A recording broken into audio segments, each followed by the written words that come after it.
maestro.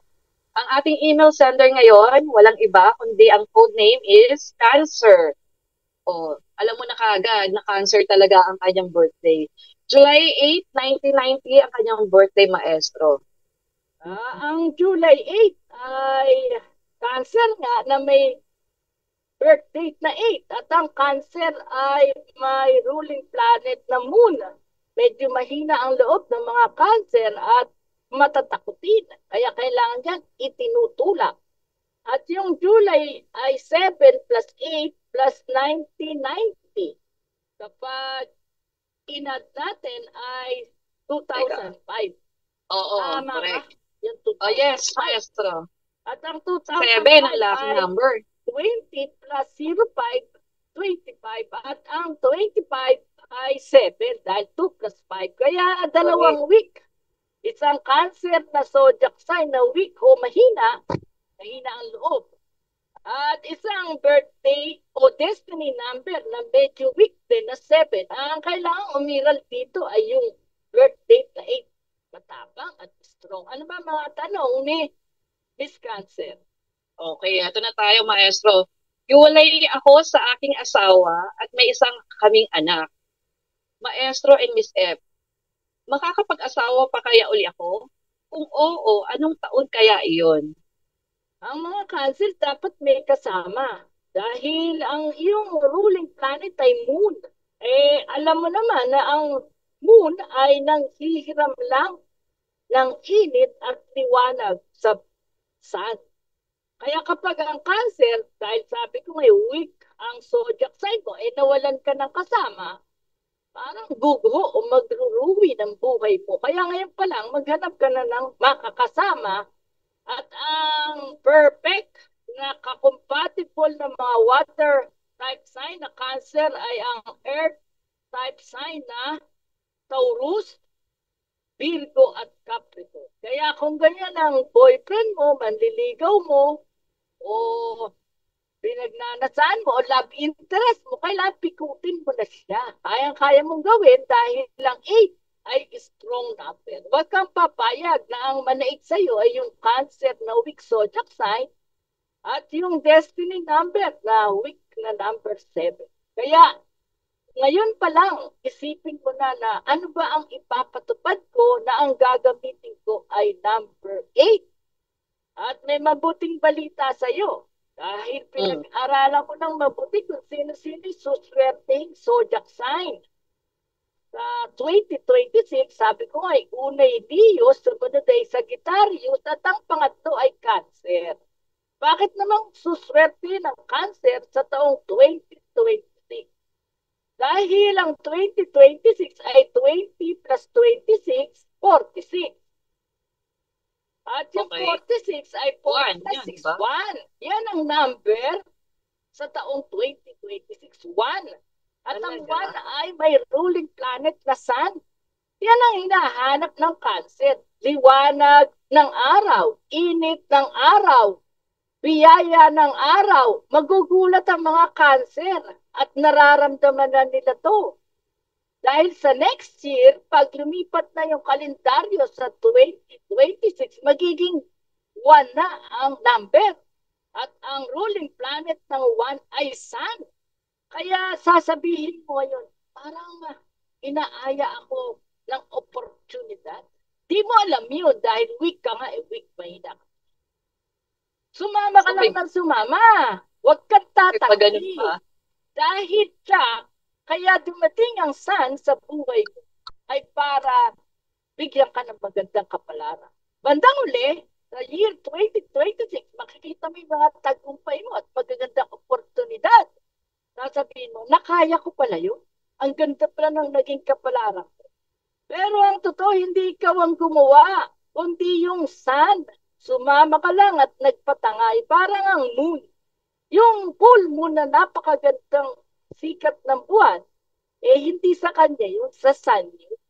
Sa liwanag ng araw na tumapat saktong-sakto sa moon. Kaya ang ano ngayon ang ibig sabihin, gawin mo na lahat ng gusto mong gawin at hanggang 2026 matutupad ang lahat ng pangarap. Ayan, okay. Thank you very much, Maestro. Eto, meron pa siyang question number 2. Anong itsura po ng Lotto outlet ang dapat kong tayaan para manalo ako ng milyones? Ay O, di ba? tulad ng nasabi na natin, dahil water type sign, kulay berde. At Pera yan. berde at pwede rin yung secondary color ng moon ay ang sun, yellow. Pag Mhm. nakakita ka ng Lotto outlet na kulay berde at kulay yellow, yan ang magpapatama sa iyo ng jackpot. Siyempre sa period ng water. O kaya nga, sa panahong umuulan, umaambon, o kaya sa panahong may tagbagyo. At bukod dyan, ang period of water ay June, July, October, November, at saka February at March in Pisces. Yan ang mga period of water na maaari kang tumama ng jackpot at magkaroon ng magandang kapalaran, lalong-lalo na sa darating na October, November, dahil mag-i-Scorpio. At ang mga petsa ay siyempre ang number ng water ay 7, 16, 25 to 11, 20 at 29. At siyempre, yun din ang mga numero na magpapanalo sa iyo ng jackpot. Mga number na 7 ang tuos o suma. 7, 16, 25, 34, 43. O kaya yung mga 2. 2, 11, 20, 29. At iba pang mga kaulit. At siyempre, huwag mo kakalimutan yung kakompatible ng strong birth date mo na 8 ay ang 1. Kaya nga yung 1 sa 2026 ay suswertihin ka talaga dahil yan ang kailangan ng cancer at ng 8. Kaya sama mo ang 1, number ng sun, 10, 19, 28 at lahat ng numerong sumang 1 ang magbibigay sa iyo ng napakalaki at dambuhalang panalo sa anumang number game. Again, thank you very much, Maestro. Hindi naman kailangan bumabagyo para tumaya siya ng Maestro. Kasi baka mamaya biglang tumaya nga. Go kaya Diba? sa tubig. Pwede ba? Pwede. Okay. So, ayan. Number 3 question niya, Maestro. Base sa aking palad, ilan po ba ang magiging anak ko? Ayan na. Anak. Ang anak ay nakikita sa children lines. Nasa kilid yun ng palad dito. Tama ba yung Maestro dito, no? Oo, dito. Ayan. Sa ilalim ng merit line. Kung ilan yung guhit Okay. na gumanon, sabi sa traditional palmistry, yun ang bilang ng iyong magiging anak. Ngayon, sa palad niya, kitang-kita sa kanan ay parang wala o malabo. Kaya kung may isa ka ng anak, pinakamapalad mo na magiging dalawa. Dahil hindi naman malinaw, dito sa kanan, wala namang nakikita sa kanyang palad. Tingnan natin sa kaliwa kung may tumawid ng mga guhit papasok sa gitna ng palad ay parang may isa o dalawa. Kaya ang magiging anak mo hanggang dalawa lang kung guhit ng palad ang pagbabasihan. At siyempre, ang number na 2 ay siya rin number ng cancer. Kaya tulad ng nasabi na, hanggang dalawa lang. Ngayon, kung mananaig sa iyo ang 8, pwedeng-pwede 4. Kaya lang, tulad ng nasabi na, dapat ay ngayon na. Dahil ang kapalaran ng tao ay tulad ng halaman. Ilang taong ka na ba? Siyempre, yun ang panahon ng pamumunga. At kapag panahon ng pamumunga, dapat diyan ka na ma-in-love, diyan ka na makipag-relationship. Lalong-lalo na kapansin-pansin na napakaganda ng iyong signature. Kapansin-pansin yung letter J mo ay may malaking bilog sa ibaba at sa itaas. Yung malaking bilog sa itaas ng J ay pangarap, ambisyon.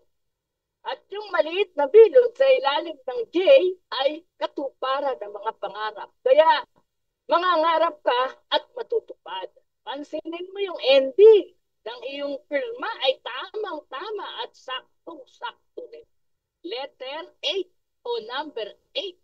May bilog sa taas at may bilog sa ibaba. Parehong balanse, nangangarap at maipapatupad. At pansinin mo na natapos sa paitaas na guhit ang kanyang pirma. Pero magtataka ka, bakit parang hindi pa siya satisfied o tagumpay sa kasalukuyan? Alam ko kung bakit. Dahil ang iyong pirma ay kitang-kita yung mga letra malalaki. Well, emphasis yung O and A. Ang ganyang mga sulat, tumaba o lumaki. Yung mga letra ay nagsasabi na medyo nakatuon ka sa iyong sarili. Sensitive ka. Pang lagi mong tinitingnan yung sasabihin ng iba, tama na ba to? Parang, kumbaga sa nagpa-basketball, masyado kang conscious sa sarili mo. Di ka tuloy makapag-drive ng walang iniintindi, kundi i-shoot lang ang bola. Kumbaga sa sundalo, masyado kang kinakabahan habang hawak-hawak mo yung baril. Parang natatakot ka na baka mabaril ka, baka matinig ka, baka may dumating na ka. Parang nakatuon yung sarili mo sa sarili mo. Kaya yung pangarap mo kulang ng kalimutan mo dapat sarili mo. Parang yung basketball na magdadrive siya, hindi niya iniintindi kung mababalya siya, kung tatawagan siya ng foul, kung nagagalit na yung coach, kung may nanonood sa kanya. Wala siyang pakialam doon. Basta idadrive niya lang ang bola hanggang ma-shoot. Yung namang sundalo, baril lang siya ng baril, wala siyang pakialam kung may tinatama siya o wala. O, basta hindi niya iniintindi ang sarili niya. Kapag ganun ang lagda, yun yung mga diretso, di mabasa, mabilis. Yun yung mga nakatuon sa layunin. Ibig sabihin, oriented siya dun sa gusto niya makamit. Yung ganitong lagda, medyo oriented siya, di pa siya nakakaalis sa sarili niya. Sensitive siya, natatakot siyang mabigo. Lagi niyang nire-review yung personal niya. Kaya ang bagal ng achievement. Kaya mula ngayon, Miss Cancer, huwag mo na intindihin yung sarili mo. Ituloy mo lang ang gusto mong mangyari. Huwag ka maging self-conscious. Ituloy mo lang yung mga pangarap. Susunod ngayon yung tagumpay at maligayang kapanalan. Okay, thank you very much, Maestro. And since nagpadala siya sa atin ng picture niya, Maestro, nire-request niya na wag natin ipakita sa live yung kanyang picture. But then, kailangan nating tingnan kung ano yung itsura, di ba, Maestro, nung kung ano yung basa mo sa kanya pagdating sa mukha. Bilog, di ba? Bilog ang mukha niya eh. Oo, itong mga bilog ang mukha, pwede siyang magnegosyo. Kasi ang mga bilugan ng mukha ay may pagka-practical. Kayang-kaya mong magpayaman. At sumunod, ay pansin mo yung noo niya. Ay malaki. Malapad, ano? O malapad. Ibig sabihin, kayang-kaya mong solusyonan ang anumang balakid sa pinapangarap mo. Totoo ba yun, Maestro? Pag malapad daw, matalino, ganun. O matalino, tsaka nag-a-analyze. Tama yung analyze niya. Kaya siya binigyan ng palatandaan ng mga hugis ng mukha natin. Yung noo ay nakatapat sa utak. Kaya malapad, binabantayan ng noo yung malaking utak. Kaya kapag nag-analyze siya, ay maaaring matama ang kanyang mga pagpapasya. Kaya sa noo, tinitingnan ang kapasidad mong magpasya o magdesisyon. Pero tinitingnan ang pagyaman sa ilong. Kapag ang ilong ay medyo hindi matamos, sila ang maaaring yumaman katulad ng iyong ilong. At tinitingnan naman ang sense o pandama, sensual, sa pag-ibig at sa sex, sa lahat ng aspetong pangdamdamin na may kaugnayan sa katawan, sa lips. Kaya pag ganito ang lips, nakakalimutan niya yung layo niya kapag naiundab siya. Ganun ba yun? Kapag relasyon siya. Medyo makapal eh. Oo nga eh. Pero ganun ba talaga ang basa doon? Kamukha yan ang sulat kamay niya. Nakatuon sa sarili niya. Kaya ang mga lips na ganyan, pag nakikipaghalikan, dinadama talaga na. Yung isa, yung lips na manipis, baliktad, parang si Hitler at yung iba pang mga diktador. Habang nakikipaghalikan yun, ang iniisip paano ko ba sasakupin ang mundo? Paano ko ba ipapatupad? Nakikipaghalikan na sila dahil kailangan. Pero yung mga makakapalang labi at yung ganisulat kamay, na pupunta yung sarili niya sa ginagawa niya. Kaya lang, sa layo niya na pag-unlad at pagpapayaman, mas maganda huwag kang maging conscious sa sarili mo dahil dapat ang pag-oriented ka sa layo. Yun ang kailangan. Kalimutan mo muna lahat ng bagay sa sarili mo at ituloy mo yung pagninegosyo o kaya yung pangarap mo magkaroon din ng mapapangasawa at magagawa mo naman. At bandang ulit, kung magninegosyo ka, dahil yung ilong mo ay hindi katangusan, eh yayaman ka. Tapos, yung iyong eyebrow ay hindi salubong, kaya-kaya mo talagang magdesisyon ng tama. Mababalansin mo talaga. Ang problema lang, tingin ka nga ng tingin sa sarili mo o sa pamilya mo o kung sino man, nauunahan. Kumbaga sa paglabas mo ng bahay, ang iniintindi mo yung mga nagchichismisan. Nakalimutan mo, may gagawin ka pala sa opisina nyo. Kabaligtaran naman to ng mga success-oriented. Hindi nila iniintindi yung mga nakatumpok doon sa kapitbahay niya. Kahit na nakahubad na yung mga tao doon, nagsusugalo, hindi niya yung napapansin kasi gustong-gusto niya nang dumating sa opisina. May gagawin siya doon eh. Yung kabaliktaran nun, yung mga, yun nga, self-oriented, di naman nagsasalita yung kapitbahay niya, akala niya sa pinag-usapan. Yun yung pinaghahambing ko kung paano nagtatagumpay sa pamamagitan ng orientation ko sa sarili mo.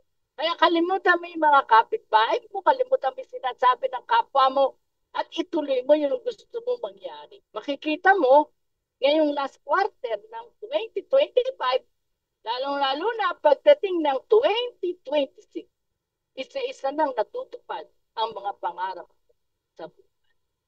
Ayan. Thank you very much again, Maestro. Ayan. Sana nag-enjoy si Cancer sa kanyang, sa yung mga sagot sa kanyang mga tanong.